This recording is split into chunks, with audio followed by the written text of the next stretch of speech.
अस्सलाम वालेकुम। मैं आपका टीचर खुर्रम शहजाद, आप सबका वेलकम है आपके अपने YouTube channel online computer tutor में। आज की क्लास आप तमाम स्टूडेंट्स के लिए बहुत ही इम्पॉर्टेंट है, वाकई ही बहुत इम्पॉर्टेंट है। अगर आप स्टूडेंट्स फोटोशॉप सीखना चाहते हैं तो आज की इस वीडियो को एक सेकंड के लिए भी आपने स्किप नहीं करना है, कंप्लीट वॉच करना है, क्योंकि आज की क्लास में मैं आपको फोटोशॉप की लेयर्स के बारे में समझाऊंगा और लेयर्स क्या होती हैं, लेयर पैनल के बारे में समझाऊंगा कि लेयर पैनल में हम अपनी लेयर्स को किस तरह से मैनेज कर सकते हैं। लेयर्स को आपने बहुत अच्छे तरीके से समझ लेना है, क्योंकि अगर आप फोटोशॉप में एक्सपर्ट बनना चाहते हैं, फोटोशॉप में वर्किंग करना चाहते हैं, तो आपके लिए लेयर्स को समझना बहुत ज़रूरी होगा। क्योंकि फोटोशॉप में हम जितना भी काम करते हैं वो तमाम का तमाम काम हम लेयर्स के ऊपर करते हैं। तो चलें स्टार्ट करते हैं आज की क्लास। लेयर्स किसे कहते हैं, सबसे पहले इस चीज को समझ लें। लेयर के उर्दू मायना होता है तह, और फोटोशॉप लेयर्स की अगर हम बात करें तो आप फोटोशॉप के लेयर्स को आप पेपर शीट भी कह सकते हैं, यानी कि आपकी जो फोटोशॉप की लेयर्स होती हैं वो पेपर शीट्स की तरह ही होती हैं। अब देखिए हमारे सामने कुछ पेपर शीट्स का एक रिम है। टॉप के जो 3 पेजेस हैं वो एक दूसरे के ऊपर तो ये पेजेस हैं, लेकिन इनका कुछ कुछ हिस्सा हमें नज़र आ रहा है। यानी कि टॉप सबसे टॉप पे जो पेपर है उसके नीचे वाले पेपर को देखें तो उसका ये एरिया भी हमें नज़र आ रहा है, ये एरिया भी हमें नज़र आ रहा है। इसके नीचे वाले पेपर को देखें तो ये एरिया भी नज़र आ रहा है, ये एरिया भी नज़र आ रहा है। और नीचे जो रिम के ऊपर टॉप का पेपर है इसका भी हमें ये एरिया नज़र आ रहा है और ये एरिया भी डिस्प्ले हो रहा है। लेकिन यहाँ पे ये जो पेपर की एक थप्पी लगी हुई है, यहाँ पेपर टॉप पेपर के नीचे वाले पेपर पे क्या है वो हमें नहीं पता, क्या लिखा हुआ है, क्या बना हुआ है। ये जब तक हम पेपर को नहीं उठाएंगे, पेपर को नहीं पलटेंगे, जब तक हमें नहीं पता चलेगा। तो सेम इसी तरह जब आप फोटोशॉप पे काम करते हैं तो आपके फोटोशॉप की जो लेयर्स होती हैं वो एक पेपर की तरह होती हैं, यानी कि वो इस तरीके से मैनेज हो रही होती हैं। अब आप हर लेयर के ऊपर डिफरेंट ऑब्जेक्ट्स बनाते हैं, और अगर कोई ऑब्जेक्ट्स हाइड हो जाता है तो उसको हम मूव करके बैक वाली लेयर है उसके ऊपर क्या चीज़ मौजूद है, क्या चीज़ हमने ड्रॉ की है, क्या चीज़ हमने बनाई है, वो आप देख सकते। इसकी एक एग्जांपल आपको ये भी दे देता हूँ। देखें ये आपकी समझ लें कि फोटोशॉप की लेयर्स हैं। सबसे बॉटम पे एक वाइट लेयर है, फिर इसके ऊपर एक ये आपके पास डायग्राम बनी हुई है, इस लेयर पे ये डायग्राम है, इस लेयर पे ये डायग्राम है।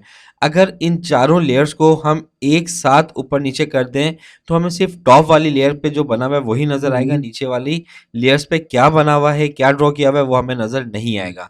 तो इसके लिए हमने इन लेयर्स को आगे पीछे थोड़ा मूव करके पीछे वाली लेयर्स का डेटा देखने के लिए इनको मूव किया है। ठीक है, तो आइए यही चीज़ मैं आपको फोटोशॉप पे अब समझाता हूँ। फोटोशॉप को ओपन करते हैं। देखें जब फोटोशॉप आपका ओपन हो जाता है तो राइट साइड पे आपको ये लेयर पैनल नज़र आ रहा है, ये कंप्लीट आपका लेयर पैनल है। ठीक है, और जब आप फोटोशॉप में एक न्यू डॉक्यूमेंट क्रिएट करते हैं तो लेयर पैनल में डिफ़ॉल्ट एक लेयर आती है आपके पास, बैकग्राउंड लेयर। ये जो बैकग्राउंड लेयर होती है ये डिफ़ॉल्ट इंसर्ट हुई हुई होती है जब आप फोटोशॉप में एक न्यू डॉक्यूमेंट इंसर्ट करते हैं, और ये लेयर जो है आपकी लॉक होती है। यानी कि अगर हम इस लेयर को मूव करना चाहें तो ये मूव नहीं होगी, हमारे पास मैसेज आएगा कि ये लेयर आपकी लॉक है। इसको मूव करने के लिए आपको इस लेयर को अनलॉक करना पड़ेगा। लेयर को अनलॉक करने के लिए आप इस लॉक के बटन पर माउस के लेफ्ट बटन को वन टाइम क्लिक कर दें। अगर आप सीसी वर्जन यूज़ कर रहे हैं तो वन टाइम क्लिक कर दें, और सीसी से पहले के वर्जन अगर आप यूज़ कर रहे हैं तो आपको डबल क्लिक करना होता है। फिलहाल अभी हमारे पास ये सीसी वर्जन है तो हम वन टाइम क्लिक करेंगे तो ये आपकी लेयर अनलॉक हो जाएगी। और उसके साथ साथ देखिएगा इस लेयर पर क्या चेंजिंग आती हैं। जैसे ही हमने लेयर को अनलॉक किया तो अब वो बैकग्राउंड जो लेयर नेम आ रहा था वो ऑटोमेटिकली ख़त्म होकर कन्वर्ट हो गया लेयर 0 पर। ठीक है, तो अब अगर हम इस वाइट बैकग्राउंड को मूव करना चाहेंगे तो देखें अब इसको हम आसानी से मूव कर सकते हैं। लेयर पैनल में ये जो आपको लेयर एक कंप्लीट नज़र आ रही है, इसको समझ लें कि यहाँ पे कौन कौन से एरियाज होते हैं। लेयर 0 ये लेयर का नेम होता है। अगर आप लेयर नेम चेंज करना चाहते हैं तो इस लेयर नेम के ऊपर डबल क्लिक करेंगे, आपके पास लेयर नेम एडिट का ऑप्शन आ जाएगा। अब आपको जो भी लेयर नेम रखना है वो यहाँ पे टाइप करके क्लिक कर दें तो उस लेयर का नेम चेंज हो जाएगा। इसके बाद ये जो व्हाइट आपको नजर आ रहा है ये कहलाता है लेयर थंबनेल। इस लेयर पर आप जो भी ड्रॉ कर रहे होते हो वो आपका इस लेयर के थंबनेल के ऊपर आपको यहाँ तो नजर आ ही रहा है, लेकिन लेयर पैनल में जो लेयर थंबनेल है उसके ऊपर भी वो आपको डिस्प्ले हो रहा होता है। लेयर थंबनेल के लेफ्ट साइड पर आपके पास एक आई बनी हुई है। अगर आप किसी लेयर को ऑफ करना चाहते हैं तो इस आई पर क्लिक कर दें तो वो लेयर आपकी अनविजिबल हो जाएगी, यानी कि वो आपकी लेयर ऑफ हो जाएगी। उस लेयर पर जो भी आपने ड्रॉ किया हुआ होगा वो आपके सामने नहीं आएगा। लेकिन अगर हम इस लेयर को ऑन करना चाहते हैं तो इस आंख को खोल दीजिए, इस पर क्लिक कर देंगे तो वो आपकी लेयर विजिबल हो जाएगी, आपके सामने वो लेयर शो हो जाएगी। ठीक है, इस वक्त हमारे पास ओनली वन लेयर यहाँ पर मौजूद है। अगर हमें यहाँ पर एक न्यू लेयर इंसर्ट करना है तो न्यू लेयर इंसर्ट करने के लिए आप लेयर पैनल के बॉटम पर आएंगे तो आपको प्लस का साइन नजर आएगा और ये ऑप्शन होता है क्रिएट अ न्यू लेयर या इंसर्ट अ न्यू लेयर। यहाँ पर आप क्लिक कर दें तो आपके सामने एक न्यू लेयर आ जाएगी और उसका नेम होगा layer 1। Second option layer insert करने का, आप लेयर टैब पर आएंगे या लेयर मेन्यू पर आएंगे और यहाँ से आपने न्यू के ऑप्शन पे क्लिक करना है और ये लेयर पर क्लिक करेंगे। इसके बाद ओके करेंगे तो एक और न्यू लेयर आपके पास इंसर्ट हो जाएगी और शॉर्टकट की होती है कंट्रोल शिफ्ट एन, प्रेस करेंगे तो न्यू लेयर इंसर्ट हो जाएगी। लेयर 1 को हम सिलेक्ट करेंगे।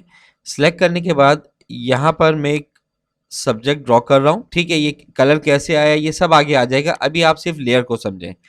अब देखें लेयर 1 पर आपके पास ये एक बॉक्स बन गया है। ठीक है, और इससे पहले वाली जो लेयर है वो आपकी वाइट लेयर है। अब देखें इस येलो बॉक्स के बैक पर जो आपकी वाइट लेयर है उसका ये हिस्सा छुप गया है। अब उसके पीछे क्या है आपको नहीं पता। ठीक है, लेकिन अगर आप उस लेयर का हिस्सा वो शो कराना चाहते हैं तो यहाँ से आप इस सब्जेक्ट को मूव करवा दें तो वो लेयर का बैक लेयर का जो हिस्सा है वो आप शो करवा सकते हैं। ठीक है, लेकिन याद रखिएगा कि जब आप फोटोशॉप पर कोई भी ग्राफिक्स क्रिएट करते हैं तो आपको अपना हर ऑब्जेक्ट एक न्यू लेयर पे ड्रॉ करना होता है। उसकी वजह यह है कि बाद में अगर आप उस ऑब्जेक्ट को, उस एलिमेंट को एडिट करना चाहते हैं, उस एडिट से मुराद ये है कलर चेंज करना है, उसका साइज इंक्रीज करना है, उसकी लोकेशन चेंज करनी है, तो आप उन एलिमेंट्स को, उन ऑब्जेक्ट्स को आसानी के साथ मूव कर सकते हैं, चेंज कर सकते हैं। लेकिन अगर आप एक ही लेयर के ऊपर सारा काम करते रहेंगे तो आप उस चीज़ को एडिट नहीं कर सकते, आपके लिए बहुत सी प्रॉब्लम क्रिएट हो जाएंगी। तो याद रखें, कोई भी ऑब्जेक्ट आपने ड्रॉ करना है, कोई भी ग्राफिक्स आपने बनानी है तो हर ग्राफिक्स का न्यू ऑब्जेक्ट आपने एक न्यू लेयर पर इंसर्ट करना है। किसी भी लेयर को आपने डिलीट करना है तो उस लेयर को आप सिलेक्ट करें। सिलेक्ट करने के बाद ये डिलीट का ऑप्शन आ रहा है लेयर पैनल के बॉटम पर, यहाँ पर क्लिक कर दें, उसके बाद यस कर दें तो वो लेयर आपकी डिलीट हो जाएगी। नंबर 1। नंबर 2, लेयर मेन्यू पर आइए, delete layer, yes, and shortcut की कीबोर्ड से डिलीट की या बैक स्पेस की को प्रेस करेंगे तो जब भी आपकी लेयर डिलीट हो जाएगी। इस लेयर की डुप्लीकेट लेयर लेना चाहते हैं, आप इस लेयर पर राइट क्लिक करेंगे तो यहाँ पर आपके पास ऑप्शन आएगा डुप्लीकेट लेयर का, यहाँ पर क्लिक कर दें या फिर लेयर मेन्यू पर आए और यहाँ पे डुप्लीकेट लेयर पे क्लिक कर दें या फिर कंट्रोल जे प्रेस करें तो जब भी आपकी एक डुप्लीकेट लेयर इंसर्ट हो जाएगी और ये आपका सेकंड ऑब्जेक्ट आ गया डुप्लीकेट। तो लेयर पैनल में बहुत सारे ऑप्शंस हैं, आगे क्लासेस में आते रहेंगे। उम्मीद करता हूं कि लेयर के ऑप्शंस आपको समझ में आ गए होंगे। मिलते हैं नेक्स्ट वीडियो में, जब तक के लिए अपना बहुत ज्यादा ख्याल रखिएगा। अल्लाह हाफिज।